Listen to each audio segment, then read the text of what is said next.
नमस्कार। आज जनवरी मास 20 तारिख सोमवार। आज सुविचार काहाकू केबे भी अति आपणार भाविबा भी ठीक नुहे, कारण अति आपणार ही दिने कष्टर कारण होइथांती।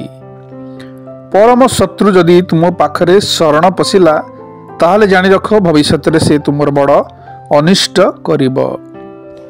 परिस्थितिर बाहाना देखई संपर्क भांगुथिबा लोक जीवन रे कदापि संपर्कर मूल्य बुझी पारे ना कि केबे मध्य शांति रे रही पारे ना। मंद यह एक डंगार छिद्र परी, छोट हेउ बा बड़, दिने यह जीवन डंगा को बुड़े दे थाए।